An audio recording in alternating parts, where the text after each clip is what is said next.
அனைவருக்கும் வணக்கம். Happy prep பக்கத்திற்கு உங்களை வரவேற்பது ஜனனி. தமிழகத்தின் தியாக தீபங்கள் தொடரின் 4வது அத்தியாயம். இன்று நாம் காணப்போகும் தலைவர் சி. சுப்பிரமணிய பாரதியார். நமது மகாகவி சுப்பிரமணிய பாரதியார். ஆரம்ப காலத்தில் இலக்கியவாதியாக காட்சியளித்த பாரதி 1906ஆம் ஆண்டிலிருந்து முழு நேர அரசியல்வாதியானார் என்று பாரதி ஆய்வாளர் சீனி விஸ்வநாதன் குறிப்பிட்டுள்ளார். கோபாலகிருஷ்ண கோகலே தலைமையில் பனாரஸில், அதாவது காசியில் 1905ஆம் ஆண்டு நடைபெற்ற காங்கிரஸின் அகில இந்திய மாநாட்டில் ஜி. சுப்பிரமணிய ஐயருடன் பார்வையாளராகவும் சுதேசமித்திர நிருபராகவும் பங்கேற்றார் பாரதியார். தாதாபாய் நவ்ரோஜி தலைமையில் கல்கத்தாவில் 1906இல் நடைபெற்ற காங்கிரஸ் மாநாட்டிலும் டாக்டர் ராஷ் பிஹாரி கோஷ் தலைமையில் 1907இல் நடைபெற்ற சூரத் காங்கிரஸிலும் பிரதிநிதியாக பங்கேற்றார்.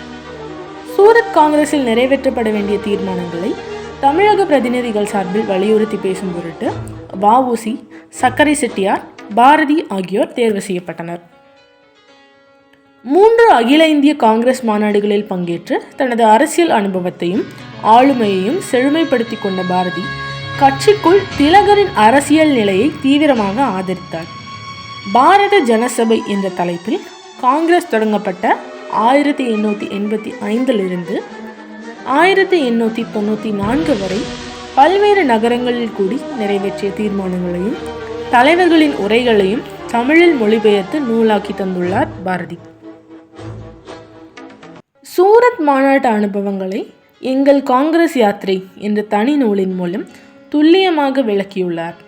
இவரின் இன்னொரு முக்கிய அரசியல் வெளியீடு புதிய கட்சியின் கொள்கைகள் என்பதாகும்.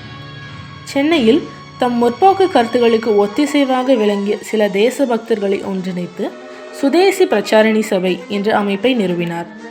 தேசிய தலைவர் பிபின் சந்திரபாலர் 6 மாத கடுங்காவல் தண்டனை பெற்றதை எதிர்த்து இந்த சபை சார்பில் 28/9/1907 பாரதியார் தலைமையில் கண்டன ஊர்வலம் நடைபெற்றது. முன்னதாக 17/9/1907 இதன் காரணமாகவே கண்டன பொதுக்கூட்டம் நடத்தப்பட்டது. இதில் பாரதியும் சுரேந்திரநாத் ஆர்யாவும் உரை நிகழ்த்தியுள்ளனர். இளைஞர்களை, மாணவர்களை தீவிர அரசியலுக்கு வென்றெடுக்கும் களப்பணியை மிகுந்த ஈடுபாட்டுடன் மேற்கொண்டு வந்துள்ளார் பாரதி. மாலை வேளைகளில் கல்லூரி மாணவர்களை கடற்கரைக்கு அழைத்துச் சென்று அவர்களிடம் உரையாடி அவர்களை அரசியல் களத்திற்கு வார்த்தெடுக்கும் தொடர் முயற்சிகளில் ஈடுபட்டு வந்துள்ளார். ஆங்கிலேய அதிகாரிகள் பாரதியின் அரசியல் முகத்தை சரியான கோணத்தில் புரிந்து கொண்டு அவரை இடைவிடாமல் ஒற்றர்கள் மூலம் கண்காணிக்கவும் அவருக்கு கிடைக்கும் உதவிகள் யாவற்றையும் தடுத்து நிறுத்தி அவரை ஆதரவற்றவராக்கவும் அவருக்கு மனச்சிதைவை உண்டாக்கும் கண்ணுக்கு தெரியாத சித்திரவதைகளையும் செய்ய தலைப்பட்டனர். தனது கவிதைகளால் தமிழுக்கு மகுடம் சூட்டிய பாரதி அரசியல் அரும்பணிகளால் தமிழ் மண்ணுக்கு பெருமை சேர்த்துள்ளார்.